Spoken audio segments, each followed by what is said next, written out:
आज हम लोग यहाँ पर भगवान बुद्ध की पूर्णिमा है। तो भगवान बुद्ध की पूर्णिमा, आप सोचिए कि भगवान बुद्ध क्या थे।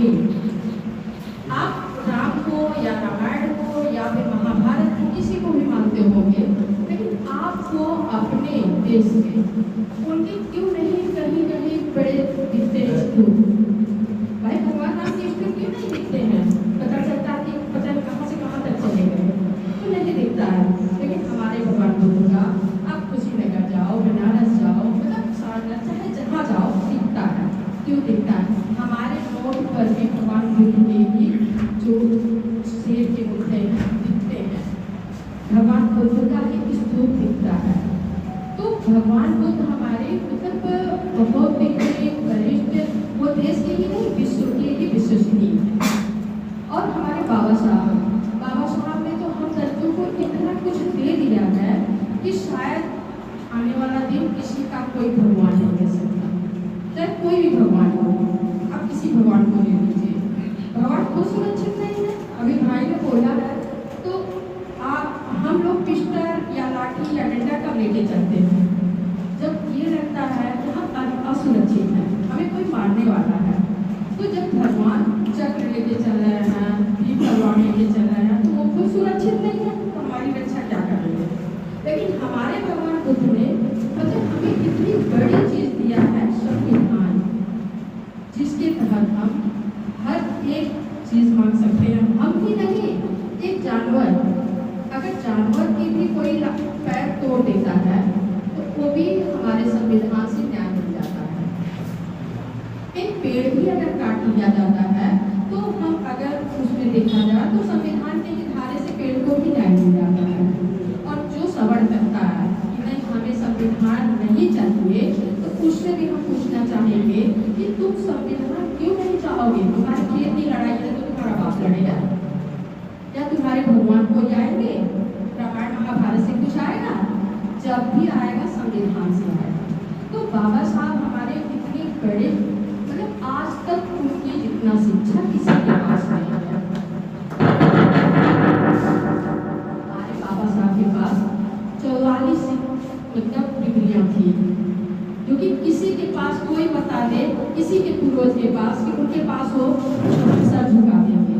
लेकिन हम स्वाभिमान और सम्मान और संविधान तीनों हमारे बाबा साहब का तीन मंत्र था, शिक्षित बनो, संगठित रहो, संघर्ष करो। भाई शिक्षा इसलिए की कि हमारे लोगों के पास करोड़ों की जमीन नहीं है, ना तो करोड़ों का व्यापार है, तो शिक्षा ही है जिससे हम आगे बढ़ सकते हैं। संगठित रहो, मान लीजिए हम सभी ऐसे भी बहुत सारे लोग आते हैं, अगर सारे लोग संगठित होकर लड़ाई लड़े तो पक्का हमसे कोई नहीं जीत सकता, क्योंकि हमारी संख्या हर जगह भारी है। लेकिन फिर भी हम मजबूर इसलिए हैं कि हम लोग संगठित नहीं है। बाबा साहब का मत भी हम लोग नहीं है। जैसे भाई एक पंडित जी से हमसे बहस हो रही, तो वो राष्ट्रीय अध्यक्ष हैं ब्राह्मण समाज के। उन्होंने कहा हम बहुत बड़े हैं। हमने कहा आप बड़े नहीं हो, आपसे बड़े तो हम हैं। तो उन्होंने कहा अरे हम लोग 12 बरम हैं। हमने कहा आप 12 बरम हो, हम 14 बरम हो। और अगर आपके घर पूजा होता है तो पक्का मतलब हमारे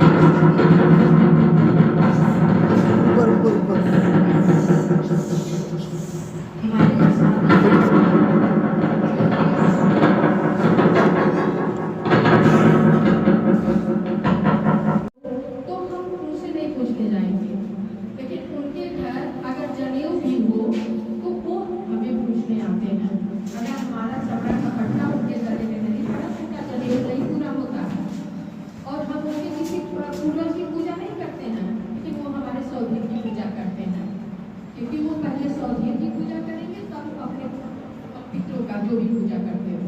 हमने कहा पहले अपने बाप से पूछ लेना कि वो सौदी की पूजा क्यों करते हैं और सौदी है कौन।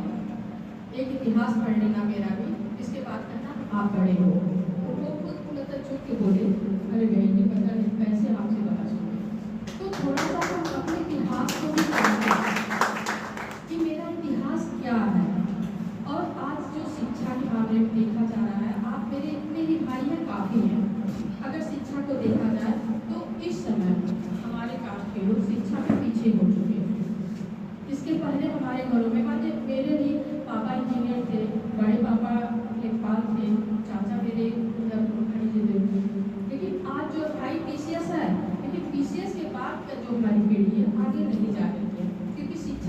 कमजोर हो चुके हैं और शिक्षा को गिराने वाली जो भी इस समय सरकार चल रही है, जैसे अभी हमारे बच्चे तैयारी कर रहे हैं IAS की तैयारी कर रहे हैं, लेकिन 6 महीने में सिलेबस चेंज हो जा रहा है। तो हम लोगों के पास इतनी शक्ति नहीं है कि किताबें बार बार खरीदें या बार बार ट्यूशन दें, ये नहीं हो पाता है।